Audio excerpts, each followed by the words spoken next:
CBN Campinas. Apresentação: Carolina Rodrigues e Guilherme Pierangeli. Recebemos no estúdio da CBN a advogada especialista em direito digital, Adriana Garibe. Ela vai nos ajudar a entender um pouco mais sobre a questão envolvendo LGPD e os problemas que as empresas podem ter com multas. A fiscalização já começou pela Autoridade Nacional de Proteção de Dados. Olá, Adriana, obrigada pela sua vinda aqui à CBN. Um bom dia.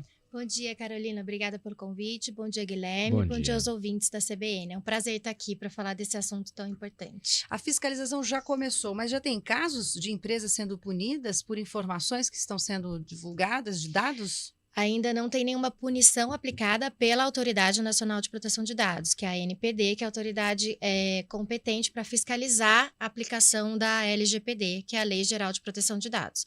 A lei já está em vigor desde 2020, então o Judiciário já aplica essa lei desde que ela entrou em vigor, então existem indenizações aplicadas com base nessa lei, inclusive na Justiça do Trabalho. A gente já viu aqui do TRF aqui da 5ª região, então tem já outros órgãos aplicando. A ANPD ainda está em processo de fiscalização, então ela já divulgou recentemente até no portal dela, são 7 ou 8 processos que já estão em andamento de fiscalização de empresas públicas e privadas, não só empresa privada, né? Essa legislação ela é aplicada para todo mundo. Procon São Paulo também tem casos? Também tem casos, Procon São Paulo também tem casos. Tem casos inclusive de aplicação de multa, mas daí multa com base com fundamento na LGPD, mas com base no CDC, porque o único órgão que é competente para aplicar as multas previstas na LGPD é a Autoridade Nacional de Proteção de Dados. Mas, como eu falei, eventual indenização que um titular de dados entenda que ele tenha direito, porque ele sofreu em razão de algum dano relacionado à legislação, ele pode ir até o PROCON, se tiver uma relação de consumo, ele pode ir até o Judiciário, pleitear uma indenização. Pelo que a senhora está trazendo, a região de Campinas pode ter casos em breve, então? Pode sim, pode ter casos em breve. É por isso que a gente fala, às vezes as pessoas, empresários, acham que essa legislação não se aplica a pequenas empresas, ou só aplica a grandes empresas, ou só se aplica a empresas que têm um volume de dados muito grande, e isso não é verdade. É isso que eu ia questionar, se há uma grande desinformação, assim, o pessoal não está sabendo muito sobre a LGPD. Muita. A gente como escritório especializado nisso, eu percebo que quando chegam as empresas para a gente para consultar, até para a gente fazer projeto de implementação ou dar alguma orientação específica, muitas vezes eles chegam porque falando assim, olha, eu tenho uma cobrança de um fornecedor meu ou de um cliente meu para que eu me adeque à LGPD. Então, por isso, eu fui estudar, entender o que é a Lei Geral de Proteção de Dados e agora eu preciso me adequar. E não que o próprio empresário tenha esse conhecimento, tenha essa noção de que precisa se adequar, independente de quem está exigindo, né? Então, a gente sente que ainda nós estamos engatinhando nessa mudança de cultura de proteção de dados no Brasil. Diferente da Europa, que já tem essa legislação desde 2018. Na prática, quais são os casos que dão problema? Também é um equívoco achar que só, por exemplo, vazamento de dados pessoais é o maior problema que a gente pode ter com relação à proteção de dados e aos preceitos da LGPD. Lógico que esse é o pior dos cenários, porque vazamento de dados sempre causa prejuízo para os titulares de dados.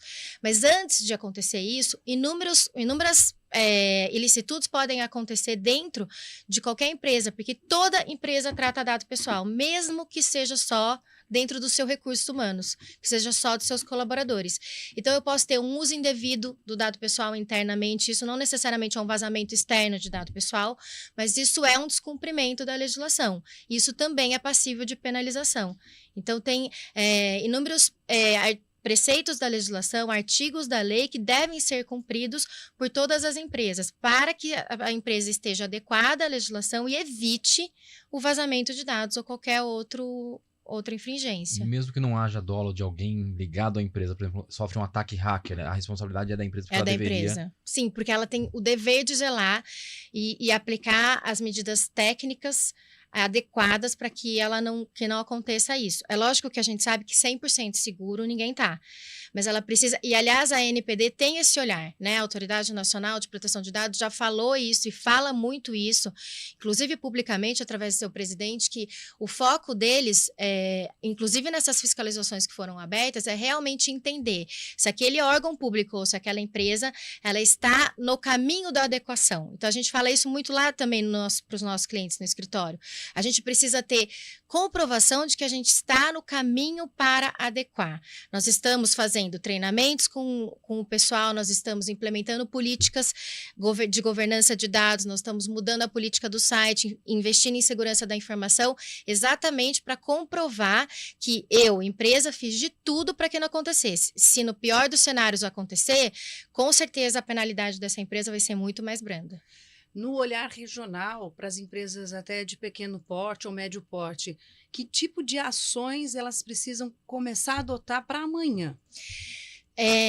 Existe um regulamento da própria Autoridade Nacional de Proteção de Dados que dá uma abrandada, vamos dizer assim, no rigor da LGPD para empresas de médio e pequeno porte, tá? Pequeno porte, na verdade. Microempresa, empresa de pequeno porte. Por exemplo, elas não são obrigadas a nomear um encarregado, que é o DPO, que é uma figura que a legislação obriga as empresas a nomearem. Essas empresas não seriam obrigadas, mas uma boa prática, ok, nomear. Então, a gente sempre fala, pequenas empresas que acham, então, desde a padaria até a multinacional, a gente precisa que elas estejam adequadas. O que elas podem fazer já? Olhar para o banco de dados interno dela, né? Dos colaboradores, onde que eu guardo os documentos dos meus colaboradores, como que está a minha segurança do ponto de vista de sistema, se eu consigo investir mais em segurança, se eu consigo comprar um software mais seguro, mudar as políticas, isso é muito importante. E o que eu sempre falo, não adianta mudar só no papel. Então, o foco é muito importante que as pessoas sejam treinadas para isso, porque senão não adianta nada eu ter uma política concisa, um contrato bem feito, um sistema bom, se a pessoa que está por trás disso não sabe usar. Perfeito. Bom, as informações estão claras, claro. Caso a caso é preciso que haja consulta, não tem como, é uma consulta individual, mas eu quero agradecer a doutora que nos trouxe aqui alguns esclarecimentos e essa abordagem, gente, daqui para frente alguns casos regionais podem começar a aparecer. Doutora, obrigada, parabéns aí pelas informações, pelo trabalho e obrigada pelo convite. Uma boa semana. Para vocês também, estou à disposição. Obrigado. Obrigada. Falamos com a doutora advogada